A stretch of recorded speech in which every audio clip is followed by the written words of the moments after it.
नमस्कार, लक्ष्मी प्रसाद खरेल, अधिवक्ता, कानुनको अनुसन्धानकर्ता, मतलब एउटा प्रवचक लक्ष्मी प्रसाद खरेल आज तपाईको सामुन्नेमा संविधानवादको अवयव, संविधानवादको तत्त्व, रिप्रेजेन्टेटिभ डेमोक्रेसी यानी कि प्रतिनिधिमूलक प्रजातन्त्र को विषयमा केही शब्दहरू, मतलब केही कुराहरू व्यक्त गर्न तपाईको सामुन्नेमा यो भिडियो अगाडि म प्रस्तुत भइरहेको छु।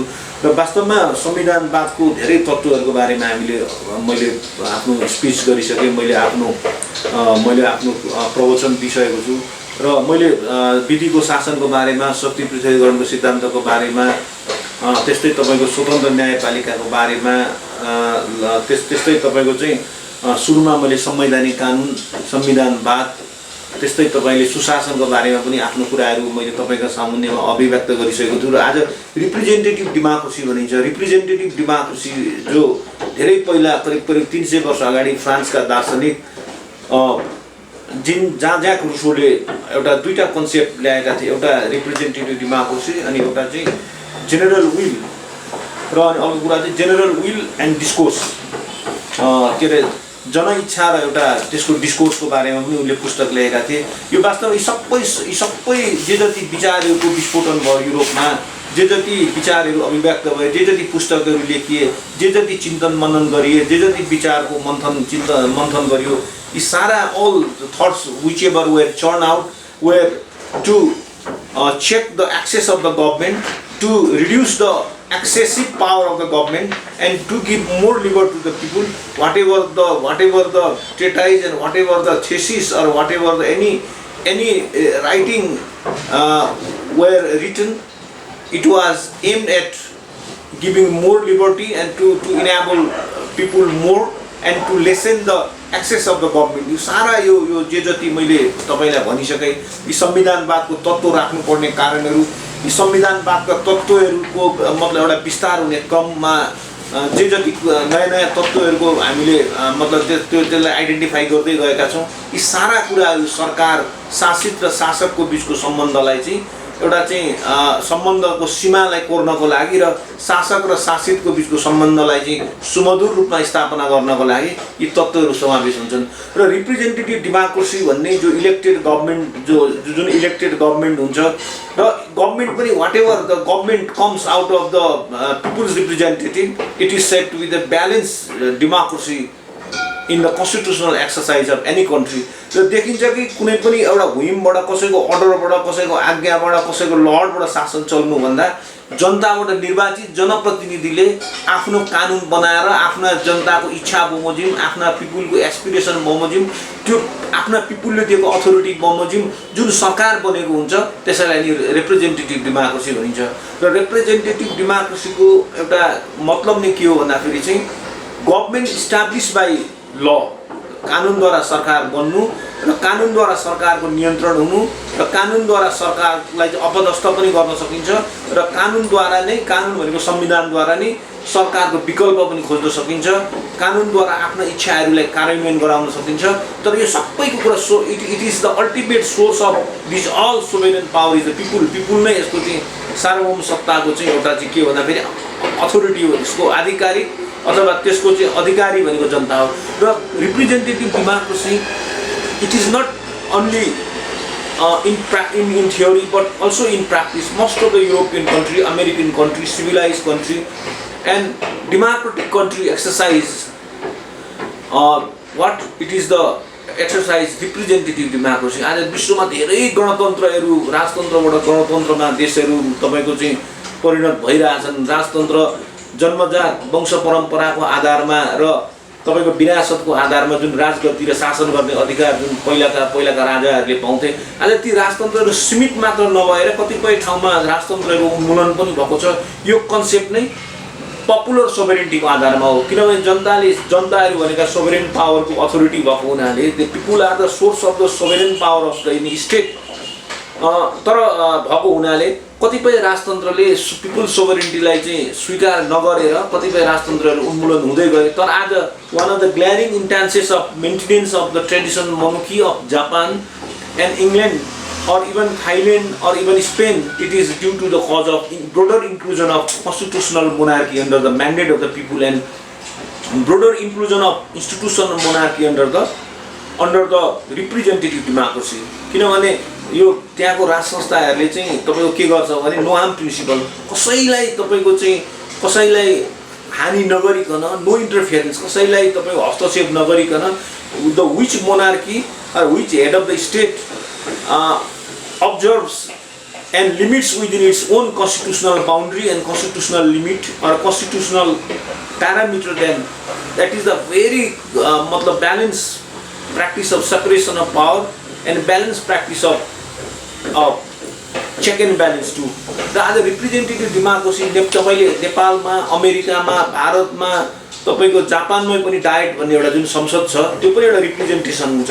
डायट भनेको चाहिँ त्यहाँको चाहिँ एउटा ल मेकिङ बडी हो, डायट भन्छ त्यसलाई जापानमा। त्यो चाहिँ एउटा विधायकी अङ्ग हो र विधायकी अङ्गको जुन विधायकी अङ्गले जुन विधायनको कार्य गर्छ, जुन ल मेकिङ फङ्सन क्यारी गर्छ र ल मेकिङ फङ्सन एउटा चाहिँ लेजिस्लेचर व्यवस्थापिकाको एउटा कार्य हो र व्यवस्थापिका आफैमा रिप्रेजेन्टेटिभ डेमोक्रेसी अन्तर्गत एउटा प्रतिनिधिमूलक संस्था हो। यो जनताहरू people they select and people they elect, mostly people elect their representative and their representative would speak in favor of their voice and they would represent the voice of the people. Whoever the people elect their representative and their representative would make one council or assembly, and the assembly has power to make law, but even that assembly, elected assembly, doesn't go beyond the constitutional limitation. They are not unlimited. That assembly is limited by law. कुनै पनि सम्मेलन, कुनै पनि सभा, कुनै पनि जननिर्वाचित एउटा निकाय कानुनद्वारा सीमित हुन्छ, संविधानद्वारा सीमित हुन्छ र कानुनलाई एक्सिड गर्न त्यो मतलब एउटा इलेक्टेड फर्स्ट बडीले पनि कानुनलाई चाहिँ अब्जर्भेसन गर्न एउटा एक्जेम्सन हुँदैन।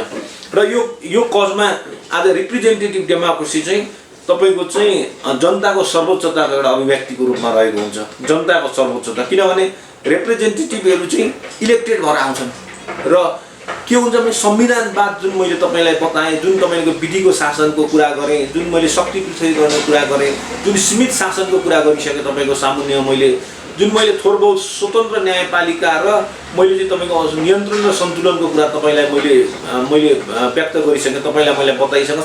यी सारा कन्सेप्टहरू चाहिँ एक अर्कामा सम्बन्धित रहेका हुन्छन्, एक अर्कामा अन्तर सम्बन्धित रहेका हुन्छन्, एक अर्कामा चाहिँ they are interdependable and they are coordinating to each other.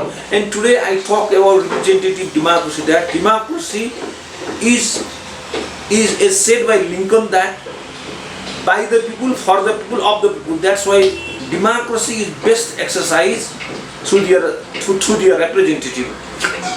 र तिनै जनताका प्रतिनिधिहरूले नै तपाईको जनताका लागि भलाइका लागि कानुन निर्माण गर्ने फ्रम अमङ द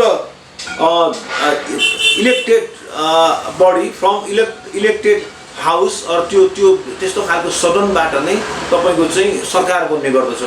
र तर पनि के हुन्छ भने कतिपय ठाउँमा अप्रत्यक्ष प्रजातन्त्र छ, कतिपय ठाउँमा प्रत्यक्ष प्रजातन्त्र छ। नेपालमा, भारतमा जुन राष्ट्रपतिको चुनाव हुन्छ त्यो चाहिँ वास्तवमा जनताबाट डाइरेक्ट जनताले चाहिँ इलेक्टेड पनि गरेको हुँदैन, तर जुन प्रधानमन्त्रीको निर्वाचन जुन हुन्छ, प्रधानमन्त्री अथवा मन्त्रीहरू बन्नको लागि जुन संसदको निर्वाचन हुन्छ, त्यो संसदको निर्वाचनमा प्रत्यक्ष रूपमा जुन पार्टीको बहुमत हुन्छ त्यो पार्टीले सरकार बनाउँछ र आफ्ना नीति निर्माणलाई कार्यान्वयन गराउँछ। तर पनि नीति निर्माण कार्यान्वयन गराउने क्रममा कार्यपालिका जुन व्यवस्थापिका या कार्यपालिका भनिन्छ त्योभन्दा पनि माथिल्लो अङ्ग चाहिँ संविधान भएको हुनाले संविधानको मकसद र संविधानको लेटर र स्पिरिटलाई संविधानका जुनसुकै अङ्गहरूले whoever the constitutional power, whoever the constitutional body possess, it doesn't exceed the limit of the constitution. त्यो हुनाले के देखिन्छ भने तपाईको कुनै पनि सरकार चाहिँ कानुन र संविधानले चाहिँ इलेक्टेड गभर्नमेन्टलाई रेस्ट्रिक्ट गर्नु हुँदैन। किन भन्दाखेरि उसको समय जुन 5 वर्षको लागि जुन जननिर्वाचन छ, अमेरिकामा कांग्रेस 2 वर्षको लागि हाउस अफ रिप्रेजेन्टेटिभको एउटा समयावधि 2 वर्षको लागि तोकिएको छ। त्यसै सेनेट 6 वर्षको हुन्छ, तर हरेक 3 वर्षमा चाहिँ सेनेटहरू चाहिँ तपाईको चाहिँ फेरि अर्को चुनाव हुँदै जान्छ। उनीहरू चाहिँ एकल 1/3 चाहिँ एक्सपायर हुँदै जान्छ उनीहरूको मेम्बरसिप। त्यो उनीहरूले के देखियो भने संविधानवाद चाहिँ पोसिबलै छैन यो के बिना भन्दाखेरि पोलिटिकल पार्टिज बिना। त्यो 2015-19 सालको संविधान बमोजिम नेपालमा चाहिँ राजनीतिक पार्टीहरूको गतिविधिलाई प्रतिबन्ध लगाइएको थियो, दलमाथि प्रतिबन्ध लगाइएको थियो। पछि 2046 साल चैत 24 गते whenever king Birendra met leader of opposition parties और opposition leader like Radhakrishna Mainali, like Krishna Prasad Bhattarai, Sahana Pradhan and so on, and he lifted the ban on political parties. यसरी नेपालमा चाहिँ representative democracy it was almost checked and it was almost prohibited during the panchayat time. एकल एउटा दलको थियो र के अरे यो प्रजातन्त्र भनेको संसदीय प्रजातन्त्र भनिन्छ, मिनिस्टरियल सिस्टम भनिन्छ। यो पनि एउटा चाहिँ पपुलर सोभरेन्टीको कन्सेप्ट हो, किनभने सोभरेन्टी चाहिँ पपुलर हुनुपर्छ, पिपुलसँग सोभरेन्टी रहन्छ। र आज मैले तपाईँलाई के भन्दैछु भने पिपुलले डाइरेक्टली प्रजातन्त्रको प्रयोग गर्न पाऊँ, तर भन्नको लागि चाहिँ के छ भन्दा संसदीय यो व्यवस्थाको यो दुर्गुण के छ भने आफ्नो पिपुल 5 वर्षभन्दा सम्म उनीहरूले चाहिँ whatever the people authorize जे गर्नको लागि छुट दिएको मानिन्छ, किनभने उसको 5 वर्षको लागि के हुन्छ भन्दाखेरि संसद निर्वाचित भएको हुन्छ र यसले चाहिँ यसका रिप्रेजेन्टेटिभले राम्रै गरौँ भन्न पनि सकिँदैन। तर पनि whatever the different model presidential मोडलमा जाँदाखेरि पनि राष्ट्रपति इलिमुवेबल हुनसक्छ। राष्ट्रपतिलाई तपाईँको चाहिँ अविश्वासको प्रस्ताव कतिपय ठाउँमा लगाएर हटाउन नसकिने पनि प्रावधान रहेको छ। हटाउनै सकिए पनि ठुलो मेजोरिटी चाहिन्छ। त्यो हुनाले चाहिँ पिपुल डेमोक्रेसीमा चाहिँ जनताले चाहिँ के गर्न सक्छन् भने जनताले चाहिँ आवधिक निर्वाचनद्वारा, पिरियोडिक इलेक्सनद्वारा आफ्ना प्रतिनिधिहरूलाई निर्वाचन गर्छन् र तिनै प्रतिनिधिहरू मिलेर तिनै प्रतिनिधिको बहुमतको आधारमा सरकार बनेको हुन्छ र यो सरकार जनताको सरकार भनिन्छ यसमा। किन भन्दाखेरि राजनीतिक पार्टीको मेनिफेस्टोलाई को आधारमा भोट दिएका हुन्छन् र कुनै पनि राजनीतिक दललाई चाहिँ चुज गर्छन् उनीहरूले उसको कार्यक्रम र उसको तपाईँको सिद्धान्तलाई र उसको तपाईँको चाहिँ मेनिफेस्टोलाई मन पराएर उसको घोषणापत्रलाई मन पराएर जनताले भोट हालेको हुन्छ। त्यो हुनाले के देखिन्छ भने प्रतिनिधिमूलक प्रजातन्त्र नै तपाईँको चाहिँ संविधानवादको एउटा सुन्दर पक्ष हो। र अनि अर्को कुरा के छ भन्दाखेरि तपाईँको कसैको पनि शक्ति असीमित हुँदैन, असीमित शक्ति प्रयोग गर्न सक्दैनन्। विधायिका हो भन्दैमा विधायिकी अङ्ग हो भन्दैमा विधायिकाले पनि अलिकति जस्ट लहरूको निर्माण गर्दै जान्छ र अनजस्ट लको ललाई चाहिँ उसले इन्याक्ट गरेको छ भने अनजस्ट ललाई उसले प्रोमोल्गेट गर्दै गयो भने त्यसको चेक चाहिँ जुडिसियरीबाट पनि त्यसको चेक हुने गर्दछ। कुनै पनि नेपालमा भनेको छ फन्डामेन्टल ल र मानव अधिकार फन्डामेन्टल ह्युमन राइटलाई एक्सिड हुने गरी कुनै पनि प्रतिनिधिले कुनै पनि तल्लो लेभलको प्रतिनिधिले होस् चाहे माथिल्लो लेभलको प्रतिनिधिले होस्, तल्लो सभा होस् माथिल्लो सभा होस्, त्यसले के गर्न सक्छ भने सक्दैन भने कुनै पनि हालतमा अथवा कुनै पनि कन्डिसनमा those law should not contradict with fundamental law and it can not infringe the people's fundamental right. जनताको चाहिँ मौलिक हकलाई कुण्ठित हुने गरी कुनै पनि कानुन बन्दैनन्। र अर्को कुरा जनप्रतिनिधिहरूले चाहिँ यसरी प्रजातन्त्रको उपयोग गरिरहेका हुन्छन् र वास्तवमा डाइरेक्ट डेमोक्रेसी हुनु भनेको अटोक्रासीको चाहिँ अपोजिट हुन्छ। अटोक्रासी एउटै सैनिक तानाशाहले एउटा तपाईँको कार्यकारी तपाईँको एउटा तानाशाहले भनौँ एउटा निर्वाचित तानाशाहले जनतालाई चाहिँ आफ्नो मतबाट वञ्चित युनिभर्सल सफ्रेज वा एडल्ट फ्रेन्चाइजको आधारमा जुन सरकार बन्छ र एउटा एडल्ट फ्रेन्चाइज मालिक मताधिकारको आधारमा आफ्नो सरकार चुन्न पाउने अधिकार चाहिँ एउटा के भन्छ जनताको अधिकार हो। यो प्रजातन्त्र पनि हो।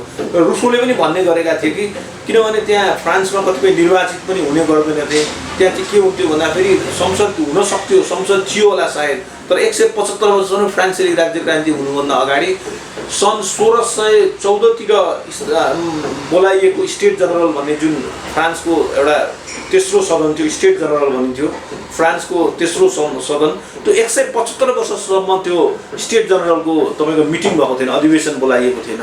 र 1789 जब फ्रान्सेली राज्य क्रान्ति हुने क्रममा जब त्यहाँका जनताहरूले टेनिस कोर्टमा गएर एउटा शपथ लिए र आफैले एउटा थर्ड स्टेट यानि कि थर्ड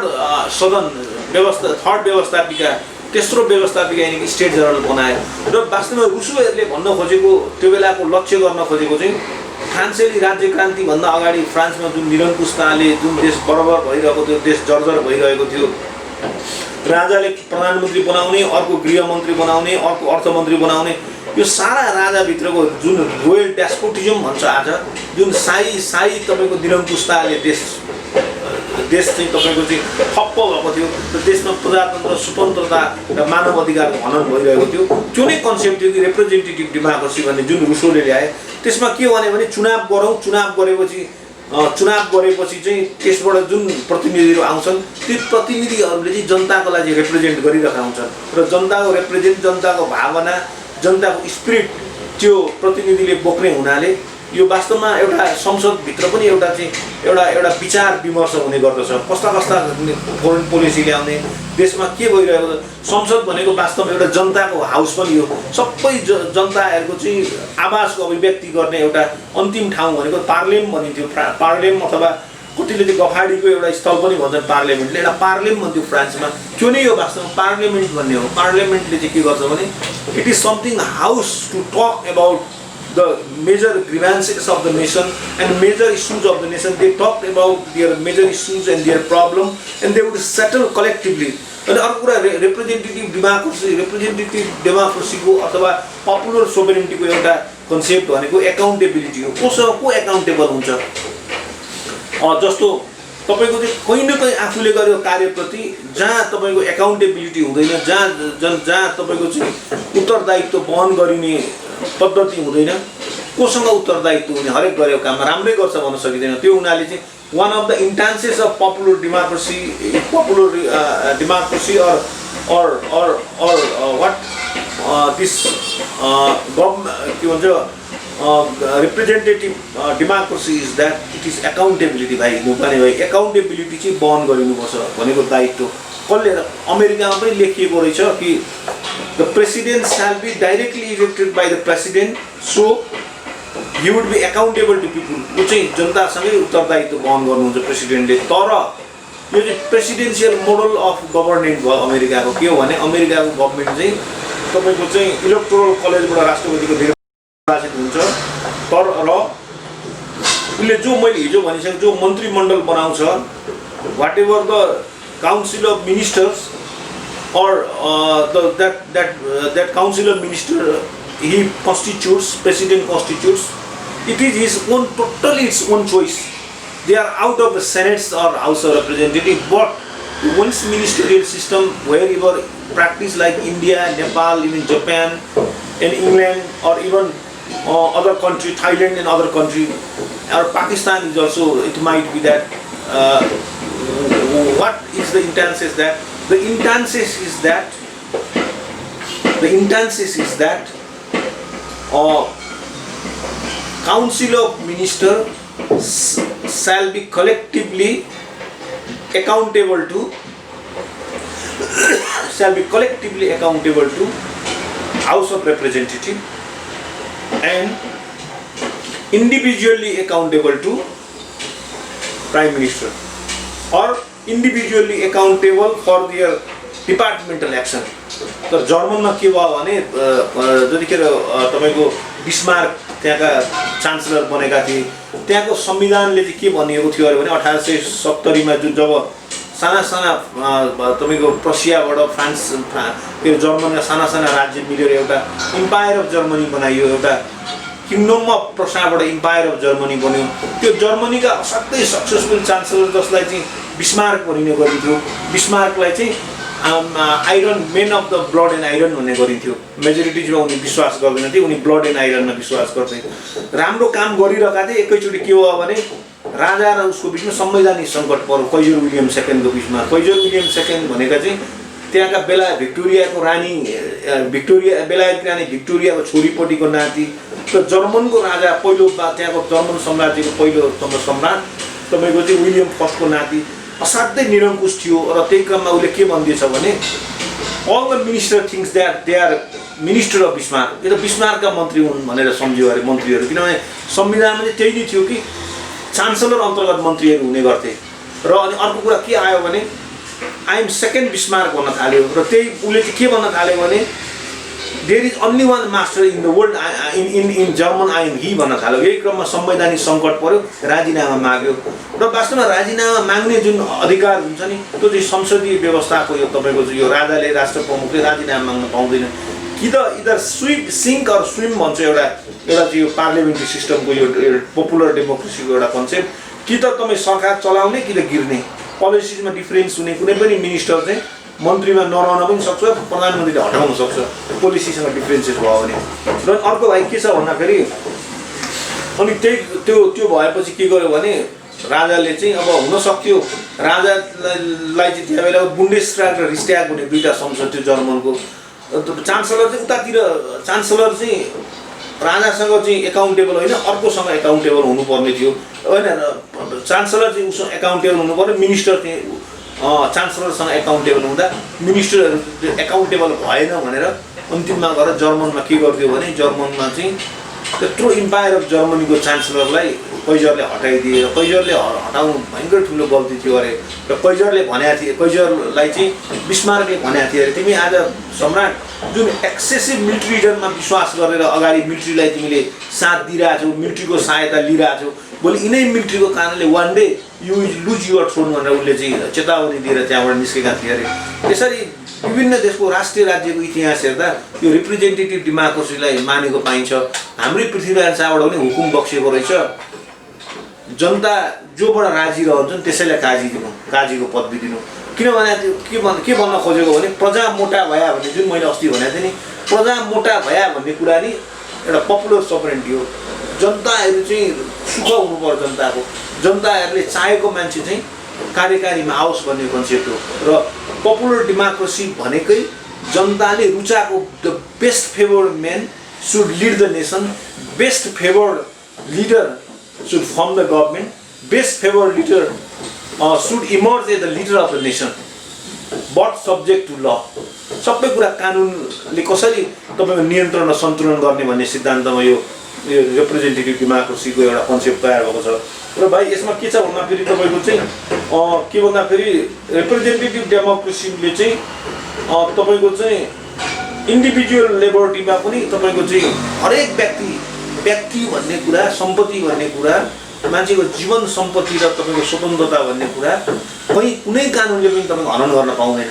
त्यो हुनाले चाहिँ के बुझिन्छ भने popular sovereignty as advocated by great philosopher and great political scientist, great theorist Jean-Jacques Rousseau is being practiced in large part of the people, and popular democracy is ruling huge populace and huge mass of the people in the modern time.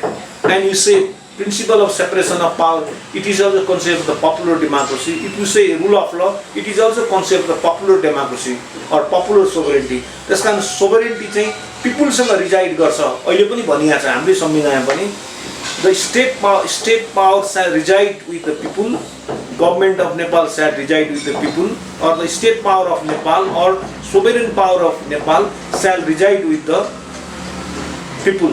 तर 19 सालको संविधानमा के भनेको थियो भने the sovereignty of Nepal, state Nepal, kingdom of Nepal shall reside with the king। जहाँ राजामा संविधान नीत रहेको हुन्छ, सोभरेन पावर नीत रहेको हुन्छ, राजाले जे पनि गर्न सक्छ, जनप्रतिनिधिका कुरालाई पनि भिटो लगाउन सक्छ। जनप्रतिनिधिले पास गरेका ऐनलाई जनप्रतिनिधिको निर्णयलाई पनि उल्टाउने अधिकार हुन्छ, जोसँग सार्वभौम सत्ता सम्पन्न अधिकार जसको हातमा रहेको हुन्छ। त्यो हुनाले के देखिन्छ भने यो पनि सेपरेसन अफ पावरकै सिद्धान्त हुन्छ।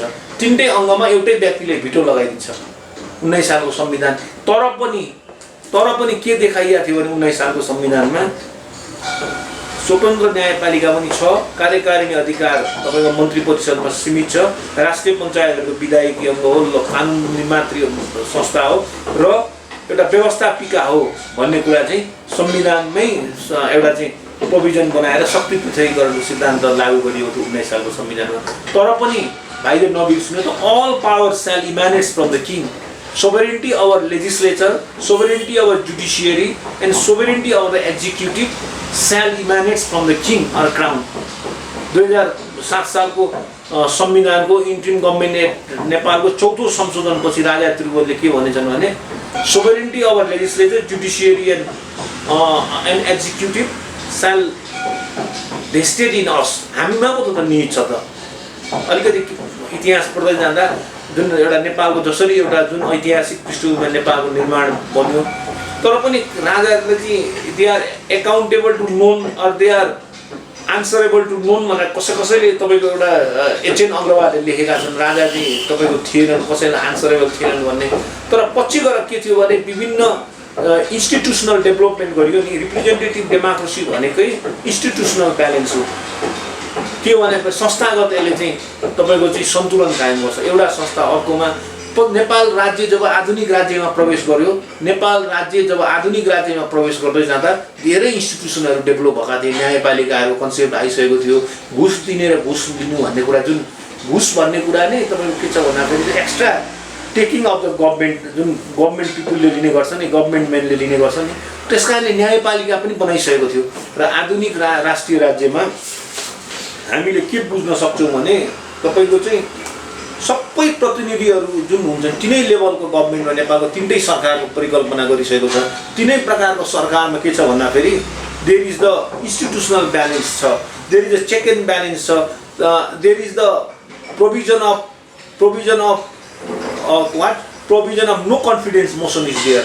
Another provision is that there is provision of making fail the budget, and the provision of impeachment. These all are to judge. These all are the institutional balance. त्यसो हुनाले चाहिँ मैले तपाईलाई के भने प्रतिनिधिमूलक प्रजातन्त्रले कुनै पनि तपाईको चाहिँ प्रतिनिधिको अधिकार प्रयोग गरेर, तपाईको विधायकी अधिकार प्रयोग गरेर, सरकार बनाउने अधिकार प्रयोग गरेर जुन व्यवस्था, जुन कार्यपालिका बनेको हुन्छ, त्यो कार्यपालिकाको प्रत्यक्ष चेक तपाईको विधायिकाबाट हुने गर्छ, व्यवस्थापिकाबाट हुने गर्छ।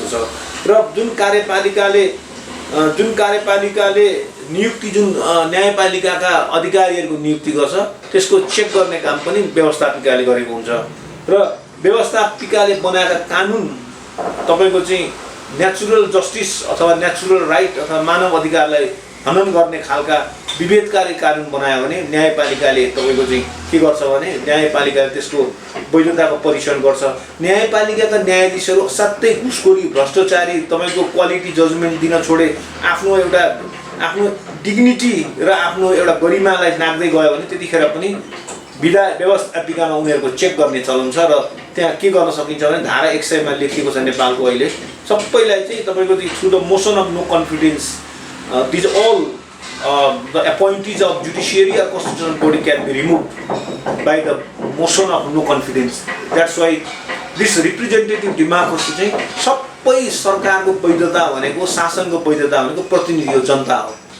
जनताले दिएको अधिकार प्रयोग गर्दै सबै स्वतन्त्रता पनि, सबै सम्पत्तिको अधिकार पनि, तपाईको व्यक्तिको जीवन सम्बन्धी अधिकार पनि बनाउने काम पनि यो पपुलर सोभरेनिटीको म्यान्डेटबाट हुने गर्दछ। त्यो हुनाले आज मैले मेरो आफ्नो स्पिचमा के भने representative democracy is also to check the excess of the government and to restrict the absolute character of the government or to check the abuse of the power. शक्तिको दुरुपयोगलाई बचाउनको लागि यसरी तपाईको चाहिँ रिप्रेजेन्टेटिभ डेमोक्रेसी अथवा प्रतिनिधिमूलक प्रजातन्त्रको अभ्यास भइरहेको हुन्छ।